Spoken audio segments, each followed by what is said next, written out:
Hey, bro, so I just woke up to a brand new Xenoblade X trailer. We just got a brand new Xenoblade X trailer, and there's new characters. We got a new look at like the extra story and a closer look at the black character from the cliffhanger. All right, there's an entire new area, new scales, everything. Oh my god, bro, this looks amazing. So I'm not gonna go over everything, like all the stuff we already know. I'm just gonna cover all of the new stuff since I kind of in a rush and I kind of gotta go to work, but I want to get this video out before I go to work. So with all that, let's just get started right now. I'm so fucking hype. Okay, the trailer starts off with the usual stuff, and then our first look at something new, I guess, would be the map here. And I've been saying this forever, since way back years ago when people were talking about how they port X to Switch because gamepad. I just said they could put everything on a separate pause screen, and look like that's exactly what they did here. And if you look, here's the Frontier nav. If you look at the top, there's a part that says segments, map, and Frontier nav. That's just the basic three maps from the gamepad. There's nothing really too different about that, but you also get to see your survey rate for the continent as well as mirror itself in the top right, and then all the way over on the right you can just zoom in and out.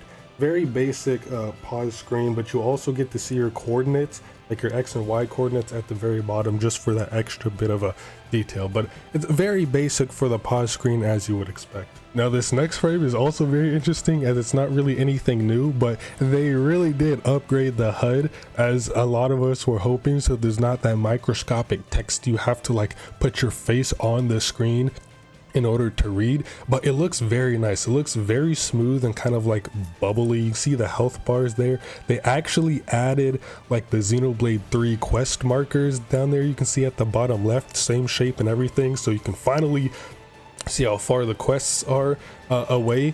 And the HUD bubble down at the bottom right for the quest itself has been enlarged a lot, and really you could actually really see it. And if you look down at the bottom, we got some new controls there. We have, you can click in the right stick in order to like bring up and close that HUD. Show destination with L and Y. I'm not really sure what that means. I guess you can like turn on and off the quest marker that like moves on screen, and then R and X for the follow ball. And for those of you who haven't played Xenoblade X, the follow ball, Tatsu gives you the follow ball when you meet him, and it's basically like the quest objective marker line from Xenoblade 3, even though it was in Xenoblade X first. And then if you look up at the top right, I'm still not really sure what any of that is. You can see the time and the area you're in. Actually, that's the map. I just realized that. I don't know how I just realized that, but there's the map, and then you can press R and down on the D-pad to enlarge the map. So again, pretty standard stuff, but the HUD has been like massively overhauled, and it looks very, very nice. I love the look of this HUD. Another very small detail, again, I know I keep going over these small details when I said I'm gonna just cover the new stuff, but it really is just that nice. It's the small stuff that really makes the most difference. But here, when you go into a new area, it'll like bring up the name. Obviously that happens in every game, but it just looks very nice. This game really is an enhanced remaster of the original. It looks amazing. The UI of this game is so great. Now we get our first look at combat, and there is a lot going on here. So we have the basic stuff, but here they're actually showing an overdrive combo, and what they added over here on the right, this is extremely helpful. That was not in the original. You kind of just had to memorize the combos for overdrive and what gave certain points and what gave a certain amount of points. But here you have an entire like map and tutorials, kind of like the blade combos in Xenoblade 2. It's so helpful. You have the overdrive counter guidance. I'm not really sure what that means, but the color combo guidance. So as we know, there are different colored arts, and stringing certain arts together in a certain order will continue the combo and give you certain effects, like double overdrive count, appendage damage up, HP recovery, debuff time extended, EXP up, and class EXP up. I'm not sure if that was in the original game, but if so, that's actually a nice way to grind for EXP and stuff. Like Xenoblade 2 had overkill for its chain attacks. Now since X doesn't have chain attacks, has overdrive, you can manually input a combo to increase your EXP and class EXP gain, so that's very helpful. And then just below that, it kind of tells you which combo you have completed, so it's just easier to know. And then down at the bottom we have the arts palette. This is all pretty simple. You can select each different one by scrolling with the D-pad. I think Y, the overdrive itself might be tied to Y instead of having to hover over it. I'm not really sure what that is, but then you can see just like the exclamation point on the left means you're probably on the right side of the enemy. Like if it's a front attack, then if you're in the front, oh, the advantage art, like in Xenoblade 1 DE. And then the little refresh node on the art on the right, I'm not sure what that's for, because initially you'd think, oh, it means it's cooling down, but the other two on the left don't have that, so I'm not really sure what that's for, unless that means it's like a spinning art. I'm not really sure. And then the sword on the right also has like an up pointing arrow. I'm not really too sure what that means either, but oh, just overdrives alone with this like combo guidance on the right, that is going to be very, very helpful, and you won't have to just memorize what each one of them does or memorize a very specific combo in order to get it. Because in base DE or base Xenoblade X Infinite Overdrive, there's just a very certain combo. I've always only just used one combo and never really experimented, because I don't really know what everything else does. Even though I've learned it multiple times, I always forget. So this is going to be very, very helpful. Now, after the scale gameplay, I'm not really going to show that. Nothing's really different about that at all. And before we get on to the rest of the trailer and showing story stuff, we actually get a look at a new character and a new scale. So this scale, it's a big bulky one from the front, and then from the back it looks like a slim white one. But anyway, the pilot has like this very nice futuristic slim white bodysuit with like a helmet. This helmet kind of looks like the Danganronpa bear mixed with like Emil from Nier. So I'm so excited to see who this is. They actually take off their helmet later on.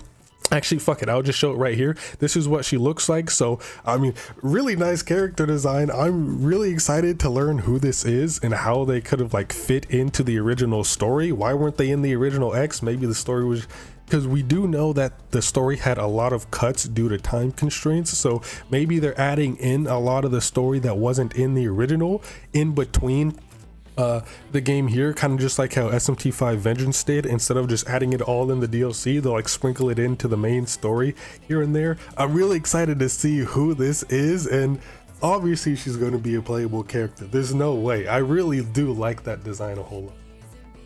Okay, I was just watching it again. Time to go into crackpot theory mode. Right before this frame right here where I showed you what the new pilot looks like, I heard, oh, could this be their native planet? I think Gajarg said that. So he could be talking about the humans. I don't remember like anything from the X story, so maybe that was in the original. But what if he's talking about her?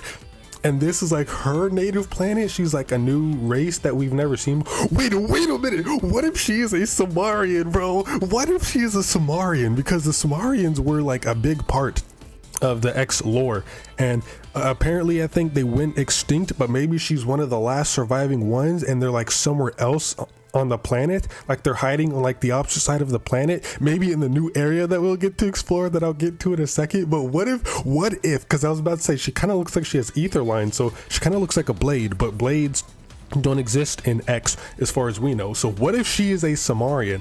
What if that's why she looks so futuristic and she has all these lines on her face? She looks different from everyone else. Red eyes, the elf ears. What if she is a Samarian? What if Samarians aren't actually completely extinct? What if she is a Samarian? Okay, oh my god, bro, the theories already, I'm getting so hyped. Just before we continue, I'll just leave the crackpot theories to a different video and just continue with this one. But oh, I'm so excited for what's to come. Oh my god, bro, there's way too much to talk about in this section. So first it opens up with Lau and that Black Knight just chilling on the beach, and he actually has his hood down so he can kind of see. And if you pause on a certain frame, is about the closest we get to seeing his face. All we can really see is that he has white hair. We don't really know any characters who have white hair, but it's kind of confirm that this is the Black Knight, because in the scene right after we show a Skell just like plowing through Ganglion, or I think those might be Alien actually, I'm not really sure, just plowing through them, and it was like, what, he still survived, like he's still alive? So it's kind of like, this is Elmo's partner that we thought had died and sacrificed himself to save humans from the Ganglion attack before the white whale crashed. So this is definitely him. And if you look at the Skell at this frame right here, it kind of looks like it has ghost technology in it, doesn't it? With the purple right there. So it's kind of like all the dark antimatter. This looks like it has like the human like Skell technology mixed with the ghost technology. So what the hell is all of that about? Oh my god. And then the next frame there, we see a character taking off his helmet and walking towards the party. This is most likely Lau. I mean, the body shape is already there. I think I saw some of Lau's hair, but I mean the outfit, this is very clearly Lau, because everyone thought Lau had died, but then it turns out, surprise, he's not dead. Like, we know that, but the party doesn't know that. So this could easily just be Lau. And then we get a first look at the new area. Oh my god, bro, this looks so cool. It's just a bunch of floating islands within like a huge like ring, like a huge crater in the ocean, all these floating islands. It looks so cool. And then we hear Elmo say the Skell was guiding us this whole time. So what the fuck does that mean? What is what? Okay, are they going to include that Skell in like the base game story and work that in somehow, or is that like some post-credit stuff, like post-game stuff where we're just chilling in NLA now that we saved all of humanity, and oh, there's a random Skell that's going around, let's follow it. And then at first we thought it was an enemy and like they were like antagonizing us, but we follow it to this new area and it's like, oh, the Skell is guiding us the whole time. I don't know, but we get a first look at the new area. There's like this big stronghold type of thing, so obviously we're gonna go in there for like a final boss fight. It's not going to be Luxor. Maybe it is a Somarian. Maybe it's the Great One, because we know Luxor kept talking about the Great One. Only the Vita could pilot the Great One. So maybe the Great One is in there. What if the black hooded figure, like the Black Knight, maybe he is the Great One and he's working for both sides? Maybe it's that Somarian girl. I highly doubt it, but maybe it's the black figure since he seems to have more importance. I don't know, bro. I'm just like, my brain is just all over the place. I'm so excited for this, but oh, there's so many theories that could be made. But yeah, the trailer ends off with this little montage of the new area. I cannot wait for this. And also something that wasn't in the trailer, if you pre-order the game, you get a nice little like early purchase bonus, which is just a gun and a knife. So it's not really all that much, but I'm pretty sure it will have some kind of like, not buffs, but like traits or something, augments that you can't get otherwise. So maybe it is worth going for. I don't know, but that's really it for the trailer. I am so incredibly excited. I already have some theories that I kind of want to talk about, but for now, that's it. I gotta get this out before I gotta go to work. I'm so extremely hyped, but that's about it. See you next week. Place for goddamn Xenoblade. Okay, a couple last things before I go. I didn't even see these until after I recorded the video. But look, the hair options, like we got new hair options for Cross, and Mithra, Numa, and Nia hair options are now added. You can see Nia and Mithra down at the bottom left, and at the very top right you see Numa. I'm assuming that's who that is for. Surprising I don't really see any Pyra options, but other than that, I mean, we get new hair options that looks like Mithra, so we can look like Mithra. But then, so I mean, I was gonna make a video, actually no, I'll still make that video, so I won't spoil that one. But then next here in this screenshot, I didn't notice this at first, but if you look at the health bars, level 62. What? Level 62? Meaning we can go higher than level 60? For those who don't know, in the original Xenoblade X, the level cap was 60, so we can go past level 60. I'm curious if we can go up to level 99 now. This is probably for that extra story, like the DLC, which I'm still gonna call Future Frontier because that's such a dope name that I came up with. But I mean, I'm sure we'll be able to play it anytime, so maybe it won't be by that. But why are they raising the level cap? Are we getting new super bosses that are going to be even stronger, higher than level 99 Telethia?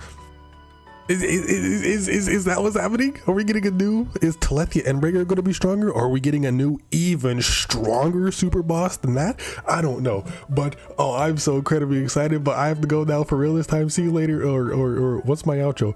I'm so hype I forgot my outro. Until next time, play some goddamn Xenoblade. I forgot my intro.